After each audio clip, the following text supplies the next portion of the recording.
Here we go, podcast number 20.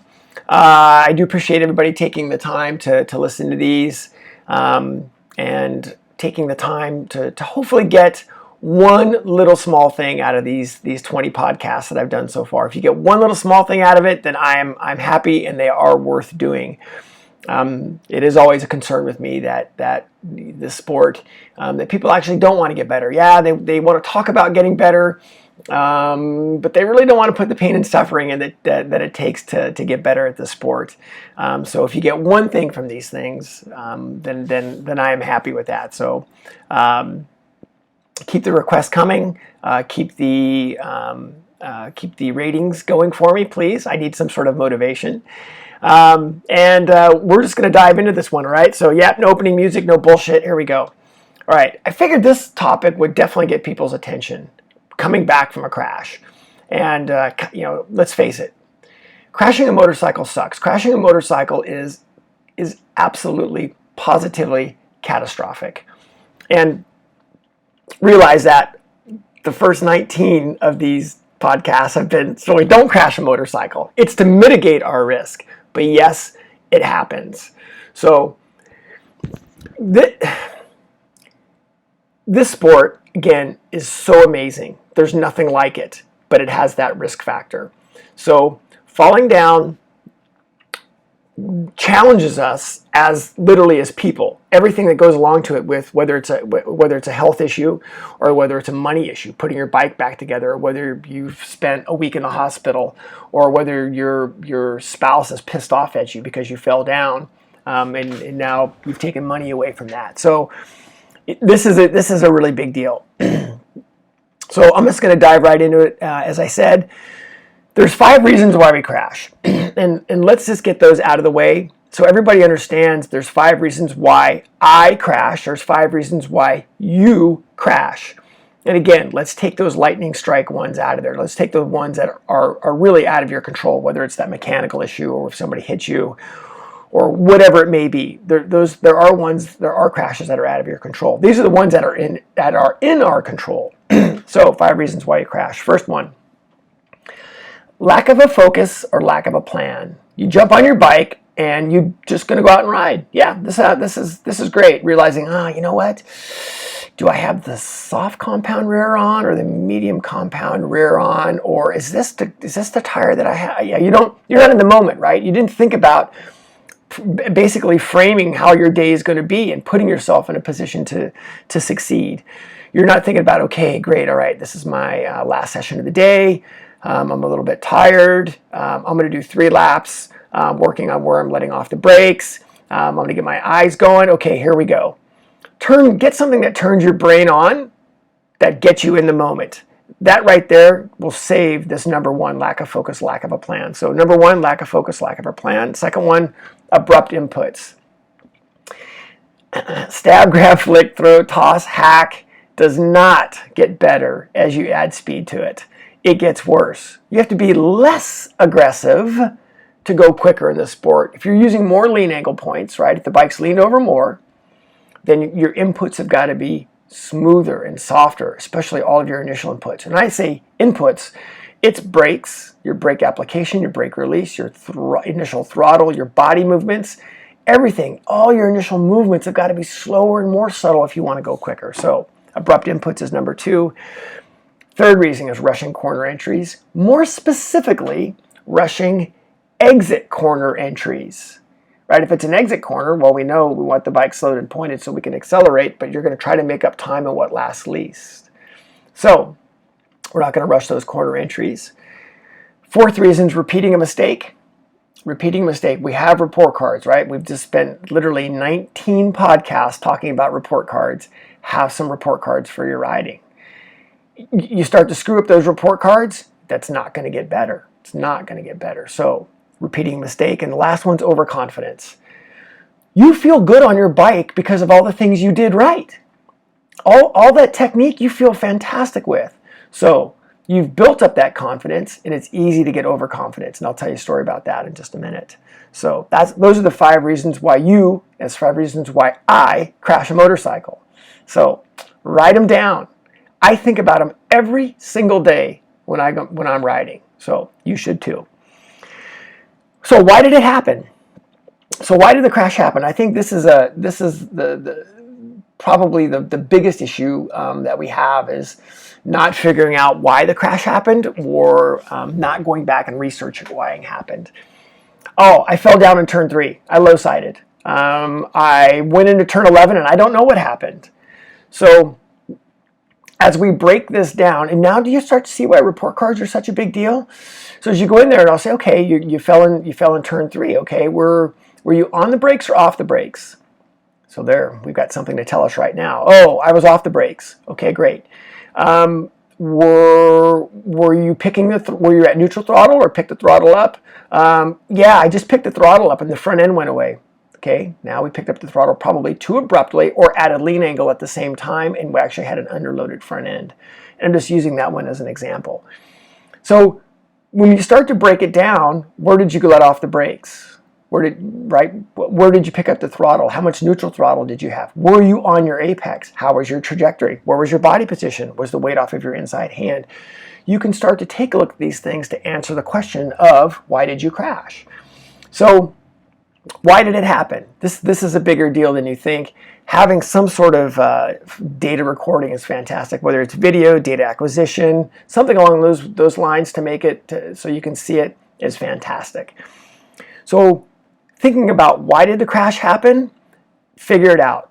And there are some where you just go, I have no idea. But pretty much the motorcycle is only as good as the inputs that you give into it.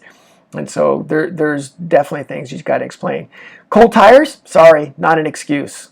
Nope, I will not give you that one. Cold tires is lack of focus, right? Realize there's times where I go out on the Rick days and my front tire is 5 or 6 days old. You know how many laps it takes to bring that thing up to temperature?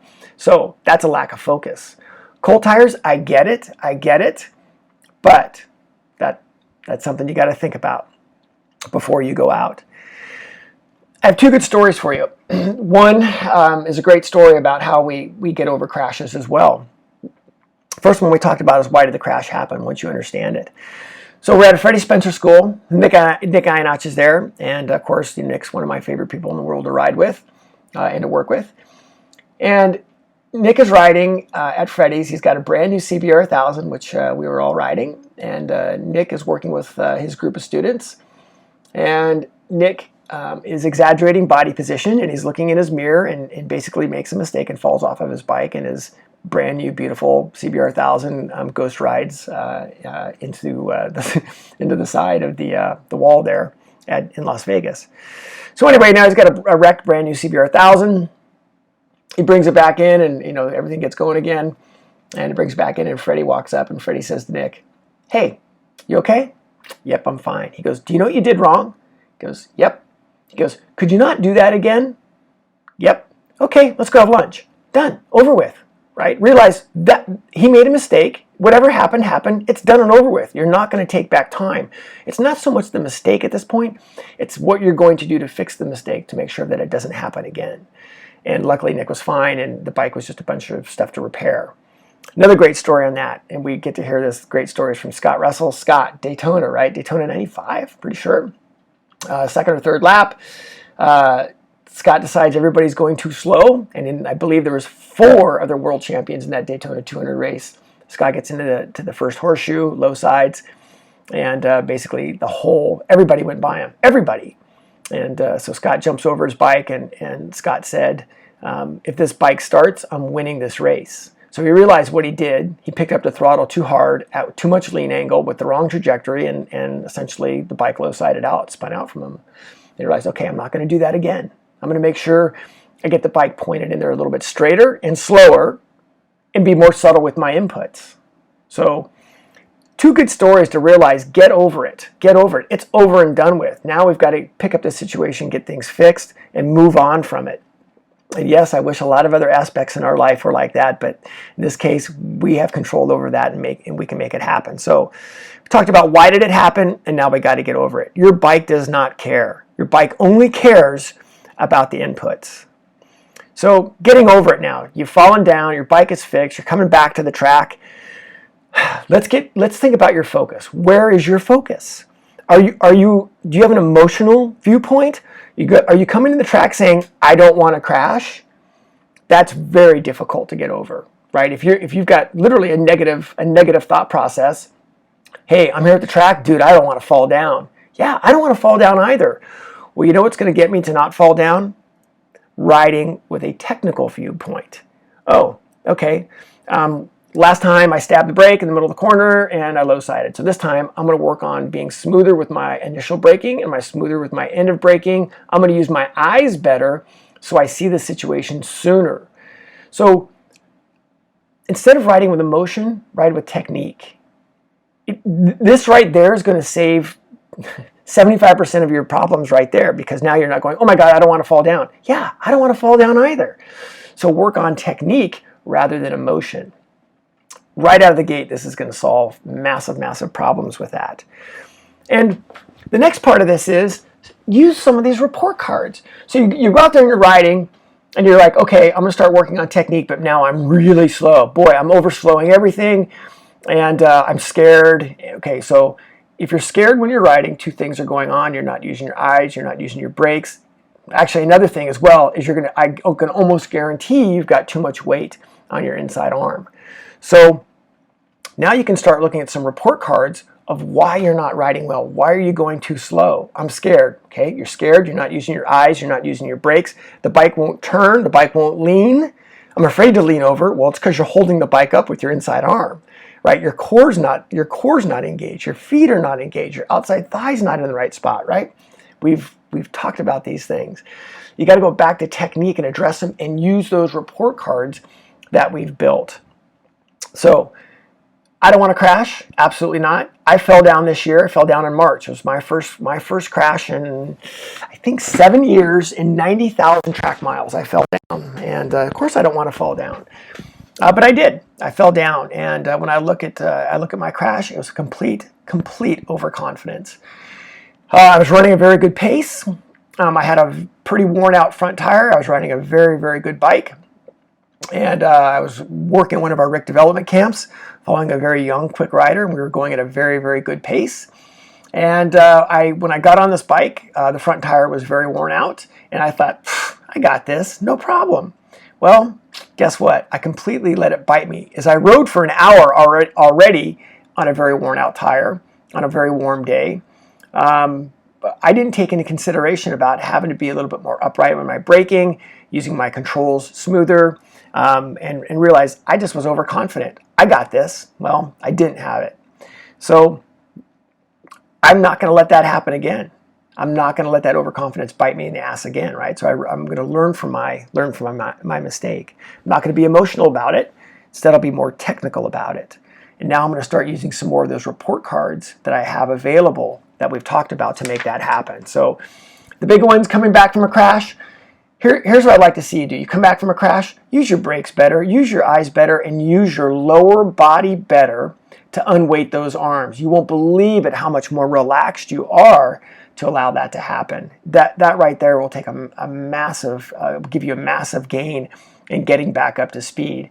You look at these racers, right? How many of these guys have fallen down, whatever, warm up in the morning, and then they jump back on the bike later on in practice, get on their spare bike and go out there and set pole or whatever they do.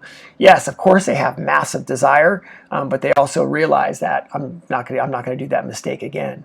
So use those report cards, use your eyes, use your brakes, and one thing you may not have thought about is use your lower body more, use your feet more, get the weight off of your inside arm. When you're in the corners, you turn in, let your neck muscles relax, let your eyes relax, and suddenly the bike will turn. Suddenly the bike will lean over more, and you'll be surprised at how much easier it is for the bike to work. And the last thing is, you're still struggling? Use some data, right? Use data, use video, find out how much neutral throttle you're using. What do your lines look like? Is your trajectory okay? Get some data going in that. So get some video, see what you're doing. If you've got data acquisition or something along those lines, use that as well. Use track maps. Become technical.